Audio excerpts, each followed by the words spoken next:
Okay, so I keep wanting to make these little bitty short metronome strategy videos covering kind of unique strategies for certain situations. Uh, the thing is, there's so many metronome strategies, and if I tried to talk about all of them, I would ramble for hours and it would be a nightmare to edit, but also I'd still forget some of them. Most of the time, they just come to mind because I'm practicing something specifically, and my brain is a web of all of these different practice strategies, and when I recognize a situation where I need to use it, I go, oh man, I should make a video about that or share that with somebody, um, just in the moment. But I can't do that without covering this. I always realize that I have to cover this, and it's my daily driver practice strategy. It's really overall how I practice, but it's a big metronome strategy, and I think I would always refer back to this first when talking about almost any other metronome strategy, because this is how I practice. And it's great because it allows me to learn a lot of music very quickly. I usually am in a situation where I'm trying to learn a very large volume of music for a lot of gigs simultaneously. And it's also just how I personally practice. And what's great is that, not only can I learn quickly, but I learn all the little details along the way, which is something some people will put that at the end. And also, I'm getting more general skills, better reading skills, better proprioception skills. All those things are sort of built in, and it leads to a very consistent end product. So I'm really excited to share this one. Okay, so the first thing I do when I get a new piece of music is I obviously just read it down top to bottom. This is when I'm actually trying to judge whether or not I should even work on this piece of music. And my rule of thumb is that I should be able to play most of it on a sight read at about half the target tempo. Obviously, there's going to be trickier spots and less tricky spots, but on average, I should be able to sight read most of it at about half tempo. If I can't, then I usually move on from that piece. And this is the big mistake that I think most people make. People who are picking their own music almost always are picking music well beyond them. I actually think that most teachers are picking music that is well beyond the capability of their students, and they're not addressing fundamentals. And as a working musician, sometimes I don't get the choice to walk away from a piece of music. And that's actually how I really became aware of how much of a problem this is, because I did have to work on music that was well beyond me, at least at the time. And I just realized how much time I was wasting trying to learn these really hard pieces because of, a confluence of different elements that were all a little bit beyond me and just really stretching me too much. But then as I would read more and more easy stuff and learn more and more easy material, I noticed that large volume of easy material made way more progress than the hard stuff. I actually used to think that you needed to play hard stuff to get better, and it's the thing I hear from everybody all the time. Even other teachers and musicians that I know and respect, they still think that you need to play really hard music to get better, but you don't. You need to play a large volume of easier music. It means that you get more exposure to more musical elements in a great variety, and it's just lots of little problems for your brain to solve. And, they'll all be little hurdles, but clearing each of those little hurdles means that you are adding more and more skills and diversity to your ability to play. And then you can apply those skills to new pieces. And this really, it's kind of a snowball effect where you just can learn more and more music faster and faster, and harder music faster and faster. Things that would have taken you 3 months might only take a month. Things that would have taken a month take a week. Things that would have taken a week, maybe you can just sight read them, or maybe they take 30 minutes. So you want to keep progressing in that way by just tackling a huge amount of easy music and rooting out little small problems in your ability so that you can just apply it going forward. Now, if you're a person who struggles to sight read anything, then you need to go work on your sight reading. I know that probably sucks because a lot of people who are in that position, they suck at sight reading, but they say, oh, but I can play all this really difficult music. Okay, well, you still need to work on your sight reading. It's a really lagging part of your playing, and you need to catch that up. So go work on that, and that means you probably need to work on really easy stuff, offensively easy stuff. And I know because I did it. I was 5 years into my career before I really had to just realize I can't keep trying to sight read music that's beyond me, and sight reading was becoming more and more necessary for a lot of the work that I did. And I had to go to the most basic book. I'll probably make a video talking about getting started with sight reading for absolute beginners and for experienced pianists, because I think they all need to start in the same place. If you don't have these certain skills in place, you're not going to get there. But you need to work on your sight reading if you can't sight read anything. Okay, so with that tangent aside, getting back to how to practice, once I've read it down, then I divide it into workable sections. I want to get small little sections that are very workable. So usually these are going to be somewhere between 2 and 16 bars. The extremes are pretty rare for me. I try to aim somewhere around 8 bars, and usually if things kind of fall into that rule of thumb of I can read it at half tempo, most of the sections will fall into that 8 bar range. There might be a couple of 4s. Worst case scenario, you might have a 1 bar chunk, but if you have a couple of those in a piece, maybe that piece is just beyond you. Now, if you have something that's like a 16 bar section, the thing you want to watch out for is that usually that's going to be, you're trying to take a very large section because it's a whole phrase or a whole part of the form. And usually there are parts of that are really easy and parts of it that aren't. So don't pick a 16 bar chunk with like 12 bars of piss easy content and then 4 bars that are really hard. That should be 2 separate sections. So you got 12 bars of this isn't difficult for me, and then 4 bars of actually challenging. Because you don't want to waste your practice time, and having an overly large chunk will waste your practice time. And when we get to the timing limitations, that'll make more sense. And don't worry. Now, once you start practicing and you get into these sections and you realize that, oh, I bit off more than I can chew, and this 8 bar section is just too hard, I'm not making progress during these time limits of this full 8 bar section, chop it into 2 pieces, make it into 2 4 bar chunks. And one of the things that I'll do is I'll tend to use, sometimes I'll put rehearsal marks to make things easier. That's only if that's to help me if I'm using like some sort of a log system, if I'm keeping a music journal or something like that. I have some other systems with note cards and things that I've used in the past to organize huge amounts of music. So if you're taking a log, sometimes it's easier to just put rehearsal A, rehearsal B, instead of having to write in your log every time measures 1 through 8 or something like that. And then if you mess up, you can figure out ways to subdivide those. I've tried different things like B and then having a B1 if I need to add a subdivision of that B section. So that's what you want to do, is divide it up and figure out your workable chunks. Okay, so now before I forget, also if you have sections that repeat musically, there are a lot of times that a section will come back, or it'll be mostly similar coming back. I tend to write those, say if there was an A section and it repeats later, I'll just put like a little A prime as my rehearsal mark. That's just an easy way to recognize for myself that this is the same material and I do not need to practice it twice. You don't need to practice it twice. So moving on, now that the piece is separated into sections, this is where I start trying to feel out what my working tempos are for any given section. Now this is a spot where I do not use the metronome, and it's one of those places I would definitely advise people not to do it. You want to play as slowly as you need to be able to read it and to accurately let your hands do what they need to do. Sometimes you're going to come up with something you're going to have to think for a second and figure out, oh, what do I need to do?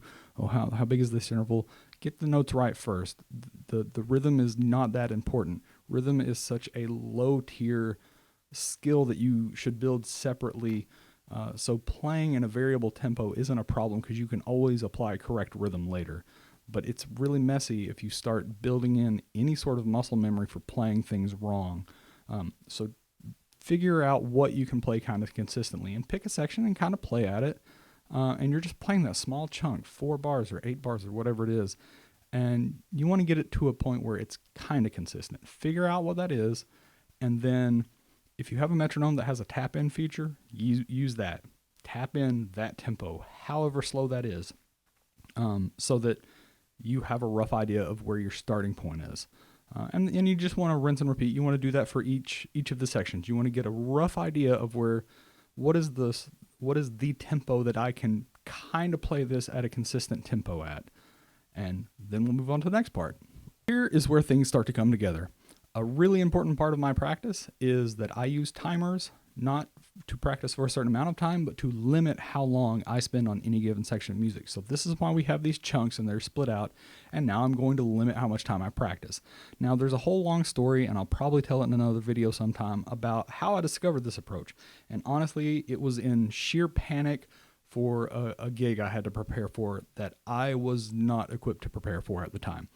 And I was really skeptical that this would work. But honestly, it did, and it was an absolute revelation, and it completely changed the way I practice forever. And it was a real turning point in my development as a pianist too. And as a musician generally, despite the fact that I was done with music school, this was like the big eureka moment for me. So I'll usually limit myself to somewhere between 5 and 15 minutes. When I first started doing this, I leaned more towards the 15. These days, I rarely go too much over 5. I'll land somewhere between 5 and 10. Even if I set the timer for 10, I can kind of feel myself mentally, and I can assess, it's like, oh, I've hit that point. I need to move on long before I hit 10. The thing that's great about this approach is that it requires you to be laser focused. For one, there's like a psychological effect of like, you have a limited amount of time, so you feel like you have to work and get as much done in that amount of time as you can. It makes you be laser focused. But the other thing is that you don't get time for things that just kind of set up in your short-term memory, and now you're sort of on autopilot. Even if you're enjoying what you're playing, and you feel like you're making progress with the metronome, you're kind of not making progress. The real progress comes from you constantly having to redecode things. It's your brain having to actually do the work. So as you limit yourself to 5 minutes and you jump to the next section, and now you're starting from scrap, now you purge your short-term memory and you have to work on this part. But that's where you get good. That's where you get really good, is constantly making your brain work hard. And the thing is, if you practice like this, you will get a lot more tired than if you had practiced, otherwise. I used to practice and just like the top to bottom method or the back to front method. And, I could practice for hours and hours, but a huge amount of that was just mindless repetition. And I really wasn't doing any good. In fact, I was usually doing harm to my accuracy. And one of the things that I found is, in the past, I might be able to practice something from, say, I started at 60 beats a minute and I got it up to 100 beats a minute at the end of the session. Well, then the next day when I hit it again, I can only play it at 70. And I'm like, well, I could play it at 100 yesterday. Like, how did I drop off 30 beats a minute? And why are things so inconsistent? It's because I wasn't practicing well. When I do this, okay, I might have only gotten from 60 to 70 in that 5-minute period. But the next time I hit the piece of music, sometimes I literally have to check my notes, because I'm like, how was 70 the top tempo for me last time? It feels unimaginably slow now, and I can just make such rapid progress. And it's like, oh, I only spent 5 minutes. I in the past, I would have spent 30 minutes or 45 minutes on this one section, and that's such a waste of time. So it's really important for you to limit the amount of time that you practice on things. You need to constantly change gears and actually make it do the work. Don't go on autopilot. People seem to think that autopilot is the goal. They want to get into that flow state, but you get there by putting in the very conscious practice. You want it very deliberate. You are actively thinking about those things. That's how you get good at doing it, almost like breathing or reading. You've put in so much practice into those, something like reading, your language. You've spent so many years practicing that, and now it's just easy. But you have to have put that in. There was a time when you were learning your alphabet and you were learning new words, and it was painful. And that's kind of what you need to do here. You need to constantly be exposing yourself to more stuff more quickly and kind of changing the channel. Okay, so now that the stage is set, we have the concept of things being chunked out, and we know that we're going to use time limits. This is where I start practicing. So I go in and I have those tempos written down that I could comfortably play it more or less evenly at, and then I go even slower. In fact, always going forward, practicing, no matter what tempo I mark at the end of my session that I got up to, I almost always subtract 20 or 40 beats a minute from that. That can just be crazy slow. And I'll have to talk about strategies for using your metronome to get sometimes to crazy slow tempos, because it's hard to work with a metronome, anywhere below 50 for most people. So we'll talk about that somewhere else. But yeah, I go crazy slow. And then I make sure that I'm in control of everything. I'm making very clean passes. I know what my hands are doing. I'm very, very actively thinking about what I'm doing. Um, and then I just kind of slowly ramp it up from there. A problem that a lot of people make is that they kind of are relying on a certain amount of muscle memory, and they don't realize they're not in control. They can play something fast, but they can't slow it down, and that's because they don't know what their hands are doing. Or they'll have something where they could play like a little run of 16th notes, and it works fine if they're playing it fast. But if you tell them to slow it down even 10 beats a minute, suddenly it's a ragged mess. They're not in control. It's just that the velocity is hiding that. That means that that's a weakness in their ability. And sure, you can hide it in this piece because it's really fast. But what if you need to play the same, the same pattern in another piece 20 beats a minute slower, and you just absolutely do not have the control and the evenness? That's what you need to do. You need to be working on this. These are a set of skills that you're building. So you're always trying to address these. So basically, I'll play through it at this really slow tempo, and then based on how in control I felt, I'll bump it up 5 or 10 beats a minute. This is a thing that you kind of learn to figure out how you should pace your progression forward. Do not do 1 beat a minute practice. Like, don't do that thing. I'll probably make a video about that because that is a big metronome mistake that I think some people can get into. But no, 5 or 10 beats a minute. And I should be able to hit those targets. And if I can't, then I'll back it down if I have to. For the most part, I just keep moving it up if I feel 100% in control. Maybe I make a mistake or something. I'll go back and I'll play through it again. Sometimes I sort of have a sort of 3 mistakes and you're out situation. If I botch it 3 times in a row at my new tempo, I back it back down to the last tempo that I was at, and I make sure I'm in control, and then I may or may not bump it back up. A lot of times that's kind of where I'll leave the session because obviously that's where I am. And the thing is, it's amazing. With 5 minutes and starting 40 beats a minute below tempo and doing those runs, I still usually end up at the end of 5 minutes well ahead of the starting tempo that was written on the page. So let's say that I had 60 at the beginning of the practice session, so I started at 20 beats a minute. And then by the end, I'm at 70 or 80, no problem, sometimes 90. And it feels very in control and very comfortable. But sometimes you don't make progress. Sometimes you end up at the same tempo. That's fine because that's where you are. Maybe you overestimated in your last practice session. Maybe you were getting a little sloppy in the head and you were letting yourself get away with things you shouldn't have. Sometimes you might find that the tempo actually needs to go down. Usually that's not a sign that you actually got worse. A lot of times I find that it's a sign that, I'm paying more attention to certain things, and now that I've pulled out these specific elements and I'm paying more attention to them, I can't go quite as quickly. That's just a sign that you're getting better, not worse. But I think a lot of people don't realize that, and it makes them feel defeated. Do not feel defeated.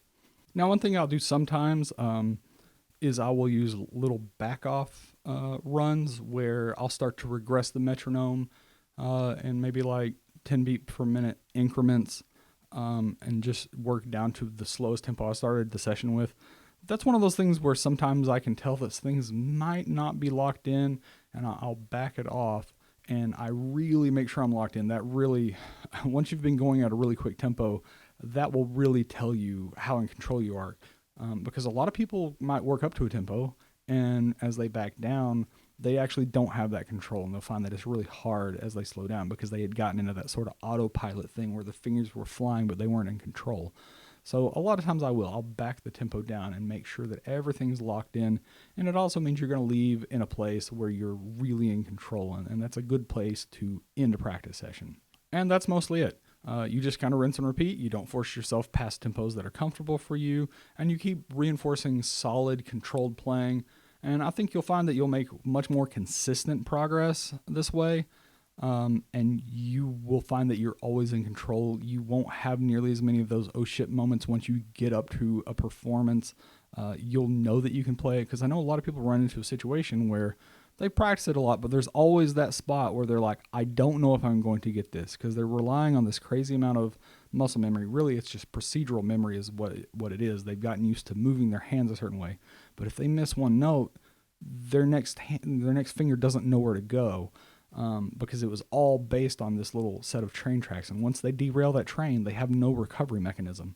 But if you do this, you'll find that you're just a lot more confident in your playing overall. And you'll practice a lot less time to get better results. That has been the big takeaway for me, and it's absolutely necessary for me as a working musician, because I am usually working on a huge volume of music simultaneously, so I have to find a way to practice that music very efficiently. Now, here's where the secret sauce is. The really brilliant part of this approach is that since I always start much slower than I left off the previous session, I have all this extra mental bandwidth, basically. My brain has time to think about lots of little things and pick out more details. So you'll be able to pay more attention to things like dynamics and articulations. You might find some just little things about lengths of notes, releases of notes. So many times I find that I just messed up. I read a note wrong. And a lot of people do that and they never catch it because they do that method of look at it once, memorize it, and then just practice 100 times just in their fingers. And they never reference the music ever again. And they go on procedural memory autopilot. But no, I find things all the time where I had an accidental wrong, or I just missed one. I didn't carry something across the bar. Especially with stuff like organ, I'll catch that, oh, this voice was supposed to sustain and I wasn't sustaining that particular voice. The dumbest one happened the other day. Like literally this just happened to me. I had written in a fingering on a piece of music and I don't know what was going on. There was a fingering already written in there by the editor. Usually I'm not reading things that have fingerings, but this one did. And I didn't notice it. I just didn't notice it. And their fingering was significantly better than the fingering I chose. So I went, oh, I'm an idiot. And so I just erased it and I went with their fingering. But I might not have noticed that detail if I hadn't slowed down so much when coming back to that section. So you want to slow down so you can catch all those details. The other really big thing about this is that you can work on your proprioception. I've got that video about not looking at your hands. That's the thing you want to slowly build up. You might not get this piece learned not looking at your hands, but you will make some progress toward that. When I'm doing that, there's almost always a point where at some point I hit a tempo where I have to start glancing a little bit because I don't feel super comfortable. But I also notice that day to day, that point moves further and further. And like I said, while it might not ever hit the target tempo, the performance tempo before you're done and you need to perform it, you made progress. And that's a really important thing generally, is that you don't have to finish anything to make progress. You made progress by doing the work. So, and proprioception and sight reading, those are skills that just accumulate over time. So putting in a little bit of work here and there is going to make a huge difference in the long run. The other really important thing about this is that I prioritize the sections that need the work, not any of the easier sections. A really common piece of music practice advice is to practice from the end of the piece and work towards the beginning. That way you'll have a strong ending. That's only marginally better than working from the beginning. The problem with both of those is that you're going to spend a ton of time repeating sections that you're really good at. So you might get really good at that ending, but if you're always practicing, you start practicing 8 bars out, and then at some point you're 32 bars out, and now you're 50 bars out from the ending. Dude, you're practicing like 32 bars at least of music towards the end that you've hit a bazillion times, and you're rock solid at. You don't need to spend time on passing through those. You need to work on the sections that actually need the work. I'll actually find that with this method, once I've chunked it up, sometimes I'll find that I'll sight read a whole section basically at tempo. My first read was basically at tempo. I might not even look at that section again for well over a week because it just doesn't need the work. I don't need to waste my practice time on it. So each day I'll come in and I'll reassess, or each practice session I'll come in and reassess what needs the work. And I look around all of the music and I find the spots that are the slowest, the ones that are the furthest from the target tempo. And those are the sections that I'll work on. And sometimes that means that other sections get neglected for a while, but that's fine, because if you've got one section that's already at 100 beats a minute and you've got several others that are still only at around 40, okay, so what? You might have to hit those, 3 or 4 sessions in a row before you go back to that section that was already at 100. Like, you just don't need to waste your time on it. Don't feel like you have to hit every bar every day. You don't. In fact, most of the time I don't end up going back to a section of music until maybe 3, even 4 days later, because I'm working on a large volume of music. So I'm working through a lot of stuff. I'm even actively ignoring the really easy sections and working on the difficult spots from all the different pieces of music I'm working on concurrently. And then I'll eventually get to, working on those easier sections as the more difficult sections rise up to around that tempo. And the nice thing about that is those sections that were hard, they stop being hard. You will have spent more time on those. They're easy. And then the easy sections are also easy. Now the entire damn thing's easy. And that's kind of the goal. You want to have that ease so that you don't feel like they're really hard parts. And that's pretty much it. That is my whole strategy for mostly how I practice, and that's the big way that I mostly use the metronome. Like I said, I'll cover some more of that at another time. It's great because it lets you make all of that growth sort of as you're going. You make good growth overall as a musician, not just on that piece of music. You learn the dynamics and all the little detail stuff along the way instead of trying to put them all at the end. You prioritize the sections that you need to prioritize, and you don't waste a lot of time. It's just a great way to practice, and I love doing that. Now, this doesn't quite cover things like polishing. Those are topics for somewhere else, but this is what I was hoping to cover today, so that I could sort of open the floodgates to other questions about practice strategies, and mostly metronome strategies, because there are a great number of fantastic metronome strategies beyond this one.